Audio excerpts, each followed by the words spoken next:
The Oracle Network.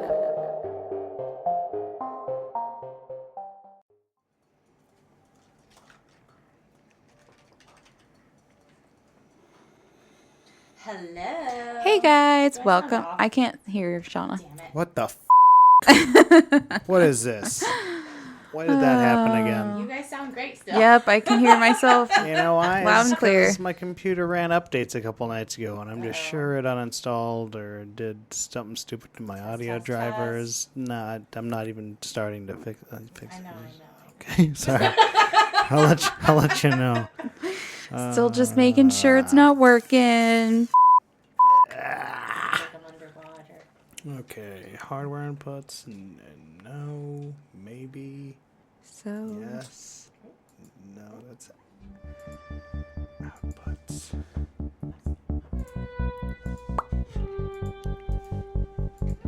Okay, let's just do a third one.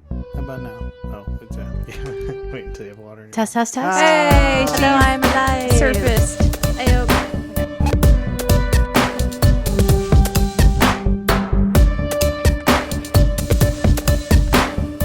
Hello. Guys, welcome. I'm Abby. And I'm Shauna. And this is Anxious, And Afraid. the podcast. Where we talk about weird, scary things. Yep, and things that make you have anxiety, like murder and other stuff. Ghosts, conspiracies, tragedies. Yep. So if you're into that, welcome. Hello. We like to curse, and I'm sorry about that if you don't like it. Are you sorry? Nope. Welcome. We're not sorry. If you've gotten this far in the podcast, you're probably cool with it. You're cool with it. You probably curse all the time too. Yeah. That's who we are. We're not going to change who we are. Yeah. You wouldn't like me anyway if I was different, right? Exactly. Exactly. We're here to be authentic. And if you don't like it, that we're being real to ourselves, then you're freaking stupid. Yeah. Whoa. Harsh words from Mike. Coming in hot over He's here. taking a stance. Wow. Yeah. So, it's your turn, Abby, but what... Have you had anything that made you anxious or afraid this week? I do have kind of a gross story. A gross story? You're not going to like it. Uh-oh. Okay, so you know how we both have migraines, and those are just great. Unfortunately, yes. Okay, well, I deal with mine by having a monthly injection that we've talked about before, Right. which is great. Love them. Not the injection, but the effects. Right. Like, it works for you, finally. Yes. And it was getting to that time. I was due for it. And I kept putting it off, because I don't want to do it. And then I got a whopper of a migraine on Friday. Not fun. And it was terrible. Like, I had to go, full after work, sensory deprivation, Yeah. mask, earbuds that have noise canceling, Right. the whole thing. And then, was it the next day or maybe it was that afternoon? But I was like, I need to do this shot. And so I was like, might as well just do it while I feel like shit. So I get it out and I go into the bathroom and you have to kind of hype yourself up to do it because it's, it's not fun. Because you do it to yourself? Yeah, to stick a needle in your thigh. And so I pull the cap and I can see that the needle is bent a little bit. Oh, no. It's got a tilt to it. Uh-oh. And I didn't know what to do because I was like, well, I'm already here. So I used it anyway. Oh, my goodness. And it hurt. It hurt really bad. Ouch. But, yeah, that made Michael really uncomfortable when I told him about that. And he was like, I don't want you to talk about that. But, all's well that now I feel good and I didn't die. And That's good. I'm sorry it was painful, but at least you don't have migraines for now. yeah. So Michael doesn't give you the shots on the reg? Oh, Michael's never given me one. Michael. He's too freaked out. That's funny. He I can't. said I would if you asked me to. I think he'd be He can't do it. He's like, he can't do blood or needles. And I didn't say I didn't want you to talk about it. I said it made me uncomfortable to imagine it. That's what he meant. That's what he meant. That's what what he I said. said. That's what he said. That's what Those I were meant. the words that I used. We understand. Yeah. Not harshing on you. I mean, I Sound wouldn't like want to you give somebody an injection either. No, I mean, I can understand why that's weird, especially if for someone you love. Yeah, I made Hannah do it. She's pretty good at it. Yeah. Well, she's a nurse, so it makes sense. Yeah. Or she's on her way to be one. Right. But yeah, so that was gross. Oh. Anyway, what about you? Did anything make you anxious or afraid? I think I've just noticed that I get more anxious when you do your episodes. Oh, great. Because, like, I have to provide commentary and I don't have, like, a script to go by because I didn't, like, write my own episode out. Right. And I feel like I just say stupid things and No, I think everyone... offensive things. And then I'm, like, always like, Abby, I'm just a horrible person. You're No. like, no, you're not. You literally didn't say anything. And I'm like, oh, okay, well, if you say so. Constantly talking Shauna down from a cliff. Everyone lives for your reactions. You have the best reactions, especially because I live to gross you out. And so it's a great combination. Thank you. I'm like, what is the thing that I could, like, make Shauna spontaneously cry from being so freaked out over? Sharks, great. Yeah, I don't know why lately I've gotten, like, worse. So, like, I've always been, like, worried about it. But, like, lately I'm like, wow, I think I really hate the things I say. I know. You're really, like, zeroing in on it. But I think you're fine. You got me out of it, so I'm working on that on myself. I'm going to try and give myself some love. Yeah. Get out of your corrections corner, Shauna. I know. Or clearing conscience corner. Yeah. I would be doing that every episode. I know. You're like, I apologize for literally everything I said. I'm so sorry. And literally no one says anything. I'm like, but I'm an awful person. I know, but you think everyone's just counting them up like, you said this and that. Right. It's like a defense mechanism where I'm like, I'm going to call myself out first before anyone else can. Right. So, like, it doesn't hurt me when somebody else does it. But then it never It's like, I already know it about myself, so I'm sorry, and I'm working on it. Yeah. So I'm going to work on that. But thank you for making me feel better. But yeah, I think you're fine.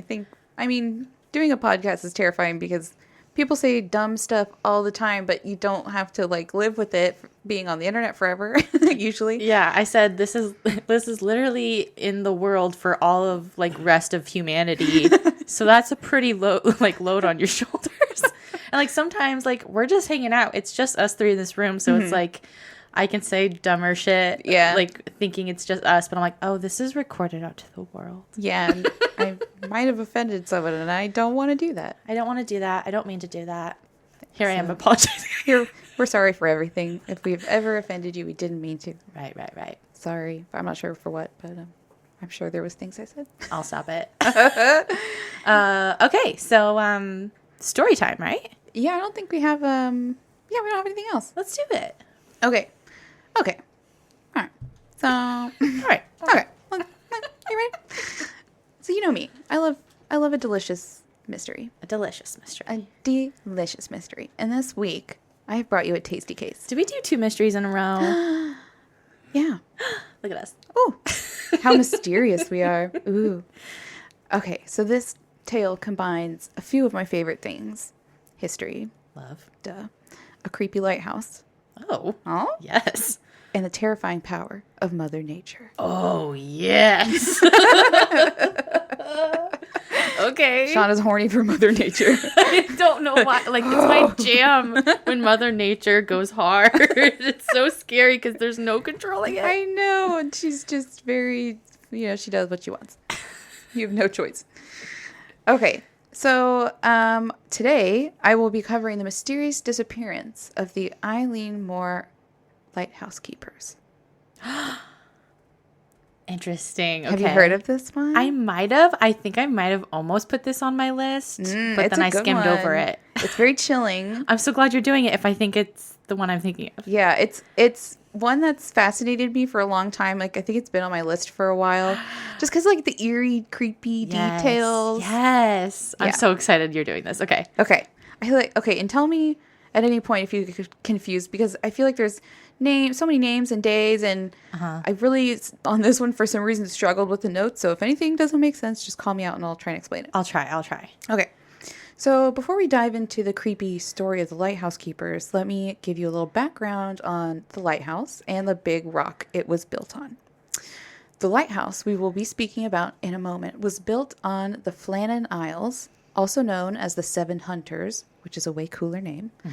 The Flannan Isles is a small group of rocky islands located in the Outer Hebrides, I hope I'm saying that right, of Scotland. Sorry, Scotland, if I said that wrong. Which is an island chain off the west coast of Maine, Scotland.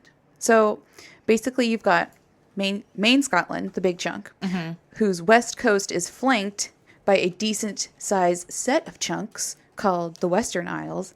Okay. And even further out from those little chunks is another small grouping of land chunks. So chunks on chunks on chunks. There's more chunks. They're even further out. It's getting smaller and farther away, and there's little grouping of chunks, and there's 7 of them, and they're called the Flannan Isles. Okay. Hebrides. Hebrides. Oh, thank you. Let me just Coming in Hebrides. clutch. Yeah. Hebrides. Yeah, Hebrides. Thank you so much. Before I said it so many times. Okay, so yes, those are our Flannan Isles. And that's how I think about geography. And also why I suck at geography. Well explains it, yes. Okay. So the Flannan Isles were believed to be named after Saint Flannan, who was a 6th century bishop who later became a saint. He had a chapel built on Eilean Mor, which was the biggest chunk of land within those 7 chunks, which stands in ruins today. It's been said that shepherds would bring their sheep there to graze, and they would also collect eggs from the seabird nests. Seabird nest. Yes, but they would not stay overnight, fearing the spirits believed to haunt the remote islands. I'm not so sure about this claim, though, because, like, if you look at the island, it's really hard to get onto it. Mm-hmm. And I imagine trying to get a bunch of sheep onto it would be really hard. Yeah. But what do I know? I don't own sheep. What else do they got to do back in those I know. I'm going to row to this super dangerous tiny rock that has some grass on it for my sheep. It's not like they're posting their TikToks. No. Although a sheep TikTok, that could be a thing. That could be fun. I bet it's already a thing. I bet it is too. Yeah. Okay. So Eilean Mor, as I said before, was the largest island, but it was still pretty small, measuring only about 500 yards across. It's basically just a big rock jutting out of the sea with a slanted, flat top and some grass growing on it. Okay. At the high end, it sits about 280 feet above sea level with a sheer rocky drop to the ocean. Mm-hmm. Besides the hardy grass, there is no other vegetation to block the fierce wind and storms the North Atlantic Ocean is throwing at it. And we all know the Atlantic is a bit of a frigid asshole. Oh, yes. Just ask the Titanic. It's not. I was going to say it's not chill, but it's very chill. She's the illest and the chillest. So, and I think that makes the Pacific like the party ocean, or I'm not sure. Whatever. We love them both. So because of this, these islands were largely uninhabited. Mm-hmm. I mean, who would want to live there? Right. Seems pretty dismal. But the seas around the islands were very rough at times, and in the middle of a storm, I imagine it would be pretty difficult to spot and navigate around these islands. So For sure. Naturally, a lighthouse was needed, and construction would begin in 1895 and finish in 1899. It initially was only supposed to take 2 years, but the Atlantic Ocean said, no, bitch, double it. Because of the appalling weather conditions and rough seas, workers could only build in the summer and fall months, so construction took a while. Okay. The lighthouse was erected at the highest point of the island and made of sturdy stone to withstand the brutal weather. It had a stunning 140,000 candle-powered lamp, which stood 275 feet above sea level and could be seen up to 24 miles away. Oh, wow. Sure, that seems good. Right. In lighthouse standards. A one-story living quarters was also built attached to the lighthouse, which contained bedrooms, a living area, a kitchen, and a storage room. Right, because somebody has to stay there. Yes. And live there, technically. You gotta man the lighthouse. Right. 2 landing spots had to be constructed on opposite sides of the island so that sailors had options on where to dock safely, depending on which way the wind was blowing. Stairs and railway paths also had to be built in order to transport provisions during construction and after. Mm-hmm. And I can only imagine how much of a pain in the ass, because they're like literally having to chisel stone steps into this island. Like they're making their own steps out of this rock. Wow. Intense. It's hard labor. And it's like cold and, well, I guess they're building in the summer, but still, it seems like it would be hard. Yes. Supply boats had to safely navigate the rocky cliffs, and then the materials had to be hauled up 150-foot cliffs. Oh my gosh. No thanks. And this was like late 1800s? Yes. Yeah, that's rough. There's also no radio or telegraph communication from the lighthouse when it was constructed. So if anything went wrong or they needed to communicate an emergency to the outside world, the workers would have to use a signaling device, which consisted of balls and discs on poles What? projected from the lighthouse balcony. Don't ask me how that works. They basically had these poles, and like they would put discs on these poles, and somebody from very far away was looking out to make sure nothing changed with these poles, and they knew what all of that meant. So Was it like color coordinated, maybe? maybe it's probably color coordinated, and they're like, oh, 3 red discs means May Day. I don't know. I wouldn't even think of something like that. Like, yeah, of course there's no like walkie talkies and like at such a distance and like the roaring of the ocean. Like you can't just yell. No, I need help over here. Yeah, that's wild to think about. I would never even think about it. Yeah, I mean, they're miles away. Yeah, so they're so far away from anyone, and there's no, easy way of communication. That's so hard. That would be terrifying. That so alone glad. would be so scary. Right? I'm so glad I didn't live in those days. Yeah. At least that I'm aware of. Past life. You could have. Maybe you were a lighthouse keeper in a past life. Maybe. You're a salty. Maybe you were since you were obsessed. Yeah. Maybe I was like a salty sailor. Okay, so there was a guy whose actual job was to watch the lighthouse from the Isle of Lewis, which is part of that larger island chain off the west coast of Scotland. And that's located 18 miles away from the lighthouse. So his job was just to like watch with like a telescope or whatever. How mind-numbingly boring. That is what I said. I was like, that is the most incredibly boring slash like stressful job, because if you fuck up, like you can't look away. What a boring job. Like you're just that's rough. and like during bad weather it'd be like misty. What are you, just staring at the mist? Oh man, That's a good way to lose your mind. I hope they got paid well, but they probably didn't. They did not. No, they did not. They're like, what? You're just sitting here. We're not going to pay you much. You're just staring at a lighthouse. That's awful, though. Okay. Yeah. Speaking of incredibly stressful and boring jobs, let's talk about the lighthouse keepers chosen to run this place.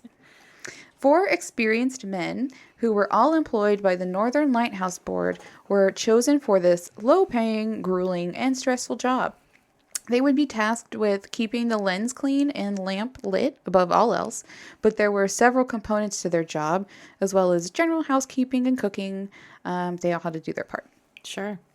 The head keeper, or the principal keeper, was a 43-year-old man named James Duckett. He had a whopping 20 years of service under his belt and had been selected as the principal keeper while the lighthouse was still under construction. He spent a total of 14 months on Eilean Mor in order to become more familiar with the weather patterns and hazards on the small island. Okay. It's been reported that he had to be convinced to take the post by the superintendent, arguing that the job was too dangerous and he had a family depending on him, a wife and 4 children. Aww. The first assistant keeper was named William Ross, but during the time of the incident we will be discussing, he was on sick leave and was replaced by a man named Donald MacArthur, who was a 40-year-old married man and retired soldier. The second assistant keeper was named Thomas Marshall, and he was 28 and unmarried, and he had the least amount of experience amongst the men. 28. Yeah, a lighthouse keeper. Yeah. Seems like an old man job, right? Kind of. Yeah. I have a burly beard. So the plan was to have 4 keepers on a rotation with 3 keepers remaining at the lighthouse at all times. Okay. The shift was working 6 weeks on the island and 2 weeks off to be with their family on the mainland. 6 weeks there, 2 weeks off. Yeah. That's rough. That's a crazy schedule. That is. I mean, 2 weeks off would be nice, but 6 weeks on? Yeah. That's a month and a half. Why can't it be 3 and 3? And it's not like they I get didn't do days that. off when they're there. It's like they're on the clock like 24/7. Yeah. It's like all day, all night. And it's like physical work. Yeah. Yeah. Ugh, That's made for that. intense. And remember, they have no communication with the outside world for 6 weeks. They only have each other to look at. Weird. And it's on this tiny island. It's not like they can go out and enjoy nature. Like everywhere you turn, it's a rock and the ocean. You also said the pay was shit? Yeah. Oh, what did you find? Is it good? What? Did you find something? No. Oh. I'm looking at food. He's so hungry. Oh. I thought he had Googled like what a lighthouse keeper's pay was. I mean, it kind of makes sense. It's like, oh, what did you find? He's like, I would like to challenge you. They got a 401k and they were paid nicely. Okay. I heard they didn't get paid that much. I don't know. But yeah, still, like, you wouldn't think about that either. It's like they're stuck on that little area with only those three other men. Yep. That's crazy. And that's it. And the seagulls. How do you not go insane? Honestly, listening to seagulls all day would probably make me go insane. Yeah. This is so annoying. Okay. So every 2 weeks, a ship would come and bring the lighthouse keeper to relieve the next man and supplies to the island. The ship chosen to carry out this duty was a steamer named Hesperus, led by Captain Harvey. On the 7th of December in 1900, just 1 year after the lantern in the lighthouse was lit. God, that's so many L's. Why did I do that to myself? Lanterns and lighthouse was lit. I like the southern. The lantern in the lighthouse was lit. Head keeper James Duckett was on the ship headed back to the island, having just finished his 2 weeks off. Also aboard the ship was the superintendent of lighthouses named Robert Muirhead, who was there to give a routine inspection and check in with all the men under his supervision. Muirhead gave an inspection after arriving and found the relatively new lighthouse to be running smoothly, and after conversing with all 3 lighthouse attendants, he shook each of their hands and made his departure. He would be the last person to see any of these men alive. Oh no. Okay. The first indication of something having gone horribly wrong at Eilean Mor was noted by the crew aboard the steamer ship Arctur on the 15th of December, 8 days after the superintendent had visited. The crew noted that the lighthouse was not lit during poor weather conditions, which is kind of its whole job. So when the steamer reached its destination 3 days later on the 18th, the captain reported the sighting to the National Lighthouse Board. He's like, oh, I'm telling on you. They were sleeping on the job. Unfortunately, though, due to poor weather conditions, the relief ship, who were supposed to arrive on the island on the 20th of December, were not able to make the trip until 6 days, almost a full week later, on December 26th, the day after Christmas. The Hesperus, captained by Captain James Harvey, drew closer to the island and saw no signs of life on land, which was strange because when they usually arrived, one of the lighthouse keepers would come out and meet them at one of the landing areas. They would also usually be flying the lighthouse flag in anticipation of the ship's arrival, but no such flag was to be found. Okay. I kind of wonder what was on the flag. Right? Like a little tiny lighthouse? That'd be cute. Oh. Aw. The Hesperus sounded a high-pitched steam whistle to rouse the lighthouse keepers several times, but still nothing. Okay. They fired a rocket, which I'm guessing means a flare, from the ship, and were again met with silence. Joseph Moore was also on board the Hesperus, having just finished his time off on the mainland. He was put into a longboat with a couple of crewmen, and the group rowed through the heavy mist toward the solitary island, their Eerie. boat rocking on the cold, gray Atlantic Sea. Oh, that's scary. When they reached the rocky cliffs, Joseph Moore jumped from the longboat and began to climb the carved stone stairs with the feeling of increasing unease. He knew their ship had arrived late and must have been running through every possible terrible scenario in his head, like who wouldn't, as to why his fellow lighthouse keepers were nowhere to be seen. That would be so eerie, I can't handle it. Actually, all 4 of them. And it's like, it's December, it's cold, it's foggy. Yeah. Ooh. It's just like the perfect image of eerie. Very like gray and eerie. Yes. Damp. Yeah, damp. It's damp. It's damp. He walked across the grassy expanse and past the ruins of the ancient St. Flannan Chapel. He could see the stone lighthouse with the attached living quarters and noted there was no visible movement coming from inside. The gate surrounding the living quarters was closed, as was the entrance door to the building. Mor entered the living quarters. I would be pissing my pants at this point. And he's by himself, by the way. Yeah. Ooh. The other guy stayed in the boat. Oh my gosh, okay. They're like, you go. Yes. And he was met with a resounding silence. He found the door to the kitchen open and entered it. The fireplace there looked like it had been cold for days. He entered the sleeping quarters and found the beds empty, along with the rest of the living quarters. Mor then went back to check the lighthouse and found it unlit and empty as well. Thoroughly spooked at this point, Mor raced back to the longboat to inform the crew that the lighthouse had been deserted and he needed help conducting a proper search. A second search was conducted with the same results. The 3 lighthouse keepers had vanished. And now allow me to fill you in on some of the more unsettling details noted at the abandoned lighthouse and living quarters. Okay, please, because I'm like, is the beds not made? Like, what? There's no sign of they were there at all. I don't get it. The way he said the thing about the beds, and this is why I couldn't know one way or another. He said the beds were left as they would have been in the morning, and I was like, that can be either messy or made. I was like, but did they make them in the morning? They're not military men, but they kind of have to be like, I feel like they would be neat and tidy. So maybe they're made. Maybe. I'm guessing they're made.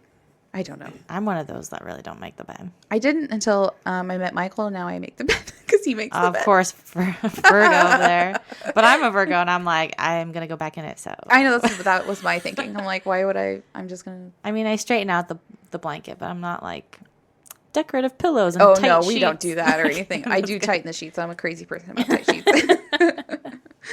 That's me. Anyway, okay. So they do this second search, and here's some creepy details. Okay. Inside of the kitchen, at the table, plates of meat, potatoes, and pickles were left sitting at the table uneaten. But the rest of the kitchen appeared clean and tidy. Pots and pans all washed, as though the person on kitchen duty had finished their job. Also at the kitchen table, a single chair had been overturned. Oh. Don't like that. So the food was made on the plate, but just not eaten. Right. Ooh. It's just sitting there. I mean, if you leave some steak, that's some eerie stuff. I know, meat and potatoes. Come Right? on. The pickles. I was like, I like a good pickle. Interesting meal. Yeah, chair overturned. That's creepy. Mm-hmm. On the wall where the coat hooks were located, only one oilskin jacket remained hanging, and it was the jacket that belonged to Donald MacArthur, who was the 40-year-old retired soldier, substitute keeper. Mm-hmm. So whatever happened, he ran out into the cold without his jacket on. Okay. In December. Okay. All of the men's rain boots were missing as well. Okay. Also incredibly creepy would be the discovery that all the clocks had stopped at the same time. Ew. 6 days earlier on December 20th. Ew. These were the olden-timey clocks, though. They had to be wound every 7 to 8 days. So theoretically, the clocks would have been wound December 18th or 19th. Oh. I don't think that number ends up being correct, but that's their guess at first. Okay. But that was still days before Joseph Mor was set to return to the island. Mm-hmm. It kind of makes me wonder if Joseph felt survivor's guilt after this, knowing that, I don't know, it could have been him just as easily. Totally. Because he was just coming back from leave. That's true. But also they arrived late. So I wonder if he felt extra guilty, knowing that they got there late and maybe he could have maybe saved done something or yeah. Yeah, I always wonder how he feels. Interesting. Yeah, that would be really weird. Okay, so the men also searched the lighthouse and found everything in tip-top shape. The lens had been cleaned, the fountains and canteens were filled with oil, and the machinery was also oiled and cleaned as well. Everything was in order for the lamp to be lit, but it hadn't. Mm-hmm.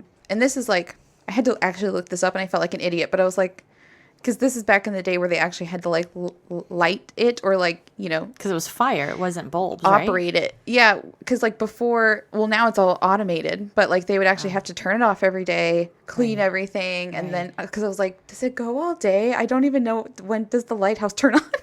Honestly, I was thinking the same thing. I'm like, well, they don't need it in the day, so I guess they would just only need to turn it on at dark time. I actually had to look it up because it's kind of important for the story to know that.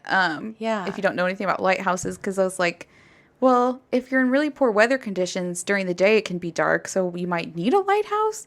So maybe they True. light it, maybe only, I don't know, but Depends on the weather. On I that did day. look it up, and they do turn it off, or they did turn it off during the day and light it at night, or before it gets, Makes sense to me. Okay. I had to look that up because I honestly didn't know. You ain't crazy. Okay, go. A search of the island conducted over the next couple of days would yield more strange and unsettling clues.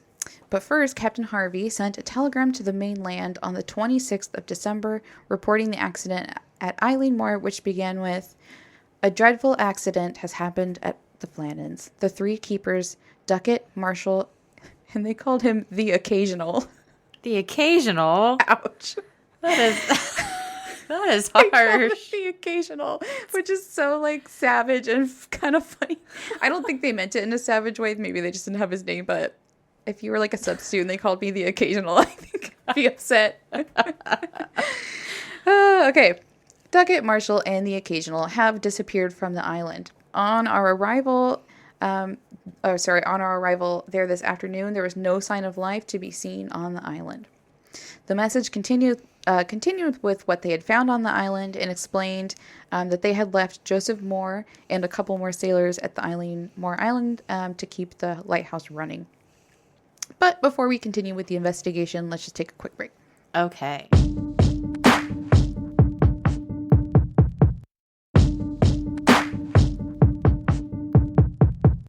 And we're back. So, the next couple of days are spent searching and investigating the tiny island. As I said before, there were 2 landing areas on opposite sides of the island, one on the east side and one on the west side. Mm-hmm. They both have railways leading from them, which intersect at a central point and lead up to the lighthouse. From above, it looks like a giant Y with the tail ending at the lighthouse. The ground is also sloped, so if you were getting off of a boat and onto the landing, you will be walking uphill to get to the lighthouse. Yeah. From either direction. Which is why those handy railways were built to cart supplies up the hill. Work smart, not hard. An inspection of the east side landing showed everything to be pretty much in order in the way they remembered seeing things when they were there last. Mm-hmm. All the mooring ropes were coiled and stored in a box. Nothing seemed to be out of place or disturbed. But the other side of the island told a different story. Ooh. The west side landing area, which was much more exposed to the elements and to the rough sea, showed signs of heavy damage, most likely from the severe storms which had delayed the relief party. The box, which had contained the mooring ropes and tackle, had vanished, even though it had been anchored and wedged into a crevice in the rocks. Some of the ropes still remained nearby, tangled up in the rocks. Okay. Some of the iron railings along the footpath and railway, which were secured in concrete, had been damaged and twisted or ripped out in several places. Whoa. With some of the railing completely washed away. Whoa, that takes force. Mm-hmm. Some of the damage found was located as high as 110 feet above sea level, according to a report made by the superintendent, Robert Muirhead, who would later come to the island himself to survey the damage and write up an official report. Huh. And the report is actually available online. Like, you can read it. It's pretty interesting. Cool. And quick side note on Muirhead, he was like pretty upset when he heard about what had happened to the keepers because he knew them all personally and he had handpicked all of them for this specific location. Yeah. Because of their skill and professionalism. So at the end of his report, he wrote, "I was with the keepers for more than a month during the summer of 1899, when everyone worked hard to secure the early lighting of the station before winter. And working along with them, I appreciated the manner in which they performed their work." It's about as warm as you get, I guess. I visited Flannan Isles when the relief party was made so late as December 7th and have the melancholy recollection that I was the last person to shake hands with them and bid them adieu. Aww. So he was sad, even though that's, they don't write very flowery. But Right, yeah. seems like he probably felt really guilty. In his report, Muirhead also noted a large stone that he estimated to weigh a couple 1,000 pounds had been dislodged from where it previously sat higher up on the path and carried down where it had landed on the concrete walkway. Ooh, so like it fell? It's just a big old rock, like something made it like roll kind of down the hill. And that's what caused the railing to No, disappear? whatever caused the railing damage also made that rock move. So, like, a large force. And can the ocean go up? The ocean doesn't go up that high, does it? You wouldn't want it to. No. No. Well, let's continue. Then I guess you won't like how this ends. Oh no. So at first the superintendent thought like perhaps the men oh sorry, I skipped a part. So they also found a life buoy. Well, they didn't find the life buoy. They went to the spot where the life buoy had been fastened to the railings, which was again 110 feet above sea level, but it was gone. And at first the superintendent thought perhaps the men had tried to use it, but after inspecting the ropes used to secure it, he found a piece of the buoy material still attached to the intact ropes, meaning a great force had also ripped that away. Wow. Also supposedly discovered was the station logbook and the strange things found written inside. Oh no. But one quick disclaimer. This logbook info was not published until the 1920s, so that's like a good 20 years after the incident. And it was published by an American publication who claimed to get this info from an English source. So, just like take it with a grain of salt. The logbook entries were said to be written by Thomas Marshall, the youngest unmarried keeper, and are as follows. December 12th. Gale, north by northwest. Sea lashed to fury. Stormbound 9 p.m. Never seen such a storm. Everything shipshape. Ducket irritable. 12 p.m. Storm still raging. Wind steady. Stormbound. Cannot go out. Ship passed sounding foghorn. Could see lights of cabins. Ducket quiet. MacArthur crying. Crying. December 13th. Storm continued through the night. Wind shifted west by north. Ducket quiet. MacArthur praying.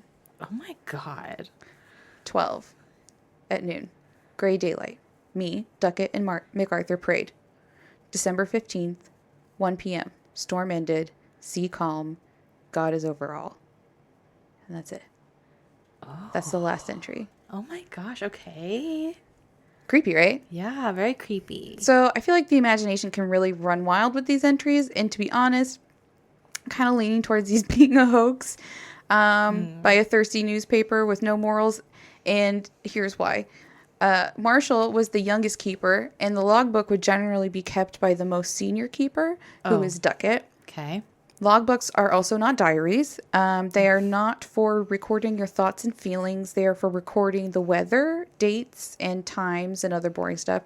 So I have a hard time believing Marshall would write such personal thoughts in there. Also, the emotional states of Ducket and Arthur recorded in the logbook go against their known personalities up to that point, at least.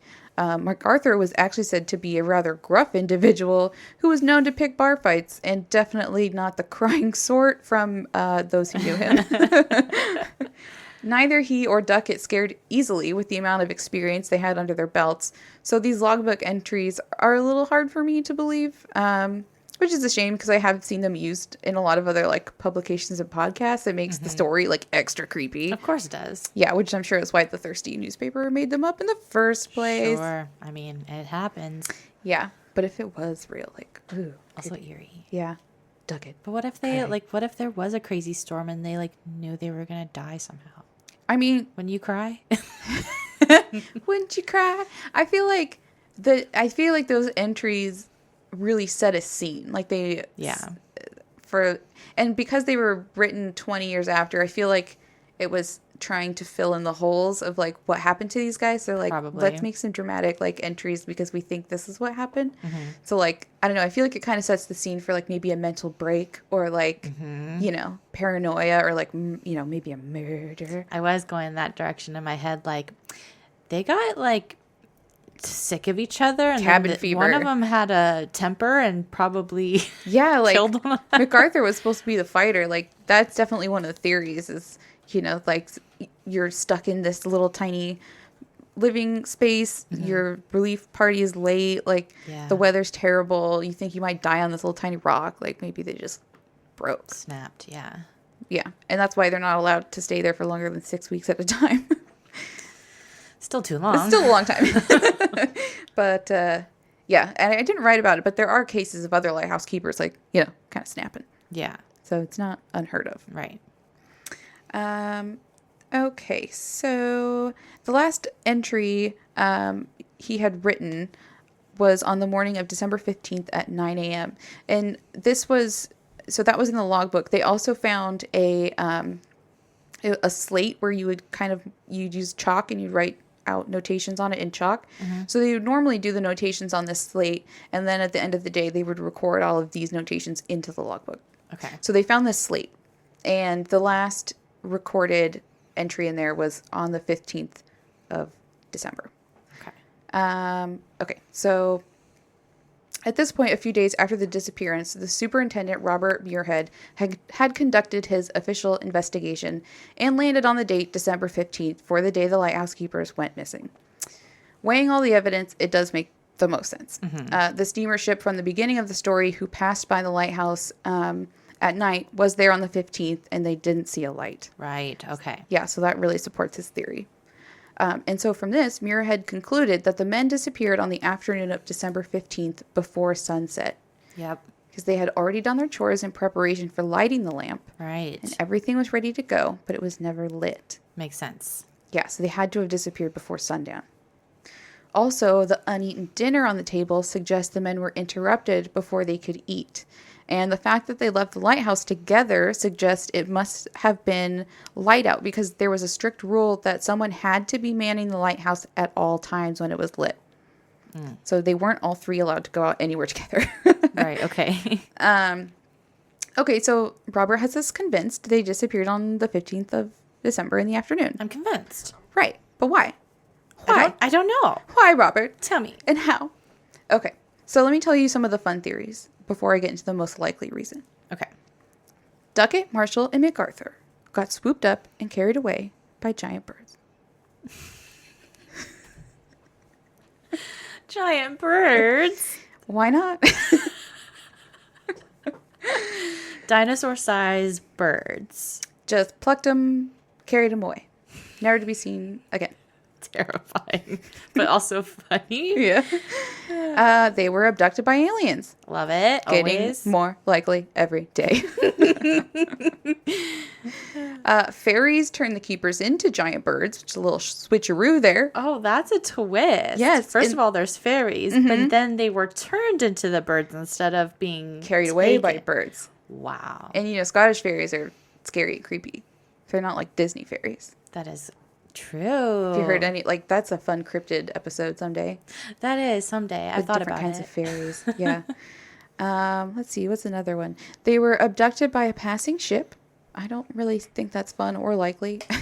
I don't. It's Like, why? I know. It's such a pain in the ass to land on that island. I don't Yeah. think 3 salty lighthouse keepers would be worth it. All 3 men decided to leave their wives and their families behind, and they started a new life together. Oh, they fell in love with each other. Three's company. Oh, They're like, no one's gonna accept us the way we are, so we're gonna bounce and be in We're love gonna- together. we're gonna bounce and start a new bachelorship together. Okay, that's all right. Yeah, wife, kids. Who needs them? The ghosties got them. Ghosties, but okay. The mermaids got them. Mermaids, yep, They like the salty sailors. they're they're sirens, and they lure you in with their seductive ways, and then they Yeah. drown you into the yeah, ocean. maybe they were on one of those other little island chunks, and they were like, ah. Right. Okay, I like that one. I mean, that's appropriate. What a sexy end. Perhaps MacArthur, who was known to get into fights, snapped under all the stress and murdered the other 2 keepers and tossed their bodies into the sea and then jumped in himself. Right, but then there would be evidence, right, or signs, Right, maybe. and there wasn't any. Right. Or maybe he fought with one of the other keepers near the cliffs, and the 3rd keeper ran out to stop them, but then all 3 of them went over. Ooh, okay, that's an interesting theory. I could see that. A mental break wouldn't be too hard to imagine with their job, super stressful, isolated. like everything we already talked about. I would probably lose it easily. But yeah, like you said, there was no fight. There's no sign of a fight or struggle ever found. There was no blood. There's no bodies. So that theory is kind of hard to prove. And no other coats found. Just the one. Just the one that was left hanging. Yeah, it just like literally vanished without a trace. Yep. Gone. One initial theory proposed by Superintendent Muirhead suggested that the men were swept off the island by a strong wind. Okay. Not too crazy of an idea, I guess, but I just imagine little like tumbling lighthouse keepers. Oh no. That would be terrifying, actually. It's on a slope. Can you imagine you just get rolling in the momentum and you're like, I'm going over. I don't like that fall. No, it's like a sheer cliff. Okay, but the most widely accepted opinion and the conclusion of the superintendent's report was that the men were sadly swept away by a giant wave. The ocean is no joke. She can be a real bitch sometimes. She can get really huge. Waves can be really huge. Some of the videos, dude, that video I posted to our Facebook group like not too long ago where it showed just all of the terrifying ocean footage. Absolutely not. Yeah, like I don't know how fishermen do it. The waves were so Cruise enormous. ships. Like you can't even understand the scale of it. I'm just like, goddamn Mother Nature. Oh, I do. I will never do it. No. Why put yourself in the middle of the goddamn ocean? She's gonna eat you alive. And you are asking for it. Oh yeah. So the ocean, yeah, she'd be crazy. Yeah, I mean, that's not as fun as aliens, but there is a lot of evidence to back this one up. Yeah. So we know that there was quite a bit of damage done to the landing area on the west side of the island. Right. I mean, something tossed a huge-ass boulder further down the hill and ripped steel railing out of concrete as high as 110 feet above sea level. That's the thing, is 110 feet above sea level. Yeah. Like, you want to think that's impossible, but it's probably not. I mean, well, also because it's not like they're near like a shore or anything. They're in the middle of the ocean, so I feel like those waves get enormous. They're just like this little island. True. That's true. Yeah. Terrifying. Oh, God, can you imagine being on that tiny island and seeing this wave?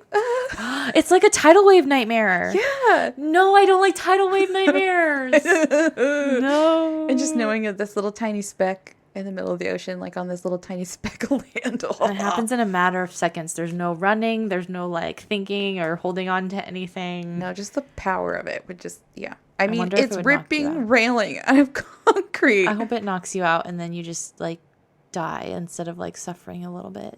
I mean, you'd probably drown pretty quickly, I would think. Oh, I don't want to drown. Okay. Scary.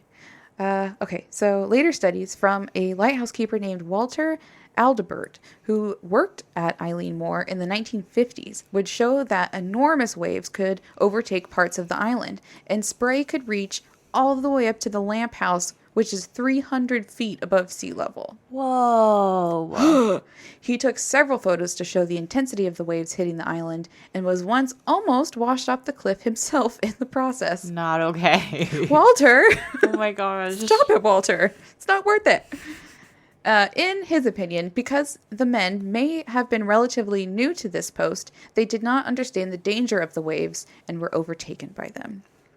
Plus, the island is like a 45-degree slope. So, like, it's just a cliff into the ocean. So if a large wave, or maybe just a large amount of spray from a wave hitting the island, lands higher above the men, the water all just comes flooding back downhill, which is where they are. So, of course, they would just get swept off like little ants. Yeah. Does that make more sense? Why it would move that boulder downhill? Yeah. Yeah. Yeah. So that's pretty crazy. Okay, so we accept that they were swept away by a giant wave. Yeah. Sure, but why?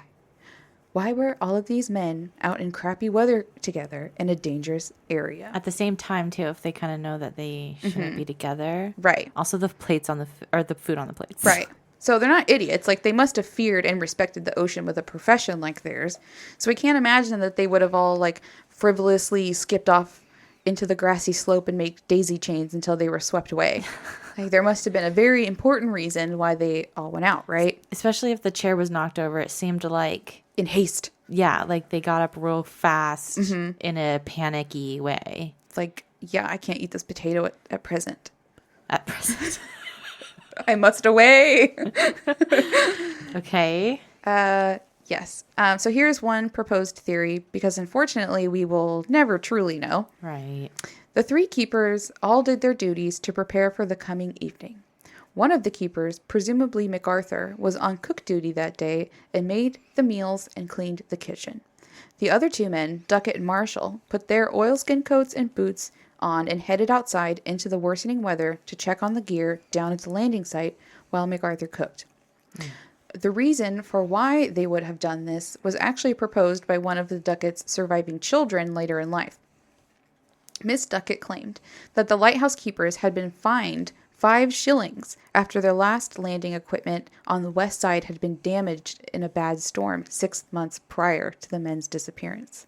Which is incredibly shitty to fine them for damaged Yeah, I damaged was just material. Gonna be like, excuse me, that's not their fault? Right. They're like, well, there was a storm and that thing broke and we're going to take it out of your already tiny paycheck. I don't like that. That's so shitty. Very Oh, shitty. I hate that. But yeah, so they got fined. So perhaps because the keepers were nervous about the oncoming bad weather and they didn't want to risk being fined again, they took a risk and went down to the west side landing area to check and secure the equipment. Okay. Once there, they may have been overtaken by a wave, which was witnessed by MacArthur back at the lighthouse. And in his haste to save the men, he knocked a chair over on his way out and forgot to put on his jacket, Okay. leaving it hanging on the hook. That makes sense. Or maybe only one of the men was swept away and then the other ran back to tell MacArthur, who then knocked over the chair and ran outside to help. But then another large wave swept them both away as well. Ooh. Either way, it's most likely the brutal Atlantic Ocean claiming a few more victims and carried them so far out to sea that their bodies were never found. Yeah. As for the lighthouse, it still stands and is operational today.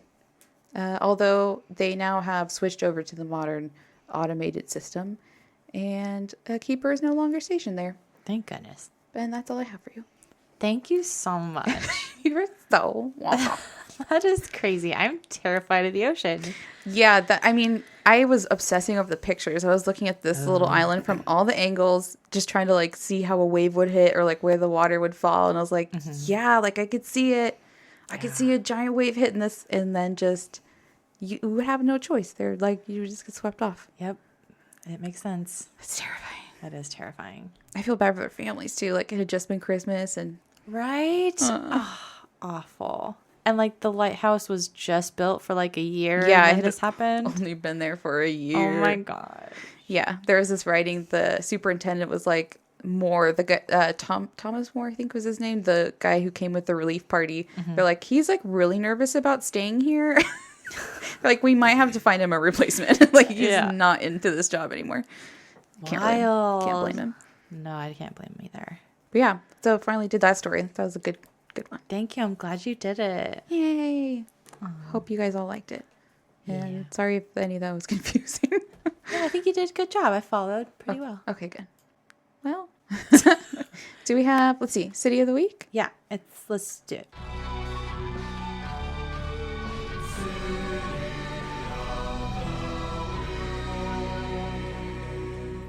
And that goes to Burgess Hill, England. Oh, hello, England. Hello, England. Whoa.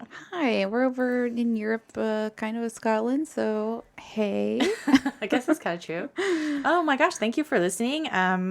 Why do you listen? It's so weird. Great way to welcome people. It's just weird to think that people in different countries far away listen to us. I know. Love it, though. But I love it. I appreciate it. We appreciate you guys. Of course. Cool. What else? Are you watching anything you want to recommend? I'll have some things so we can have things to talk about. But Chad and I found this new band that's out, and I really like a lot of Chad's music tastes. And it happens to be, which is funny because he didn't know this at first at all. First of all, the band is called Inhaler, which is pretty cool. Inhaler. And they're alternative rock. It's good stuff. But it turns out it's the main singer is the son of Bono from U2. Whoa. Okay. So he's a great singer. Dang. I didn't know he had a singer son. no, but I'm like, of course you make a talented son who can sing. And it was very similar to some of his style. Like you can kind of hear the similarities sometimes. But very cool, trendy music. So I'm really digging their new CD that just came out. So I recommend that. You have their new CD, Shauna? Look at me aging myself. Ew. Their new album, perhaps? I'm 30. I just got this new record. I used to be when records were records. Jesus Christ. When CDs were going out of Vogue. trend, I was like, no, I love my CD case. Like I'm always gonna buy CDs. My CD binder. But now you stream it. Yep. You think you're gonna hold on, but it's just so convenient. Yeah. To not have CDs. Wow. That scratch and skip. But yeah, let's give them a listen. Inhaler. Cool. Go get their CD today. Get their cassette tape. Rewind it. Yeah. Be kind. I don't have anything else to talk about. Okay. Sorry, I'm boring. So we're hungry. We're going to make a list of groceries to get for this baby shower because we're still doing that. Yep. It's already happened by the time we're listening to this, but It way happened at this point. yeah, we're stressed about it still. And we're going to eat our feelings before we go to the store. Hell yeah. That's how we do. That's how we do. So thank you for listening. Thanks, guys. I'll say good up and good night. Great episode. Thanks. Good night.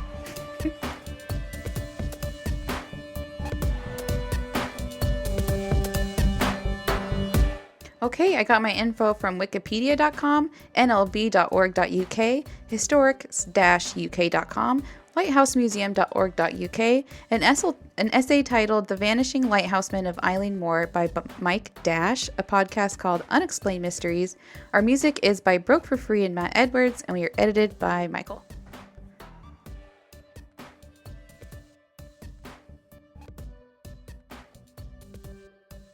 All right. Should I list our social medias? Please do. We have a lot of our things at Anxious and Afraid the Pod. So that's our handle for both of our Facebook page and group, along with our Instagram and Gmail. We have a Twitter at AA the Pod. You can support us on patreon.com/anxious and afraid. If you do that, you get some pretty nice perks. You get ad-free episodes that are released a whole day early, and you get a free sticker. You can also support us for free if you can't do any of that by leaving a rate review. You subscribe to the show, tell your friends. Yeah, we would appreciate all of it too right now.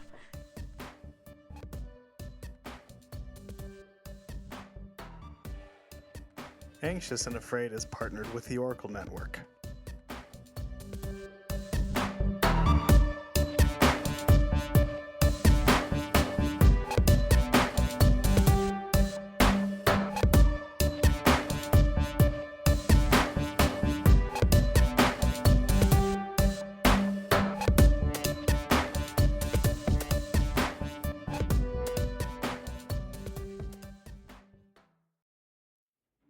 Do you love true crime but are looking for something different? It sounds like a sitcom. It does. The Benders. The kind of assholes you should probably leave them alone. Do you like learning about cases so off the wall they can't possibly be true? Her wig is enormous, but it is lifted off her head by a monkey. Do you love history but want to hear about what they didn't teach you in school? It's just got a almost where you hang your horns sign. Do you like laughing awkwardly about cases that are bizarre and a little strange? They'd be able to wield so many knives with all of their little arms. Then we have the podcast for you. Join me, Lindsay, And me, Madison, for Ye Old Crime. where we discuss the funny, strange, and obscure crimes of yesteryear. Listen every Wednesday, wherever you get your podcasts. And we'll see you next time with another tale As old as crime.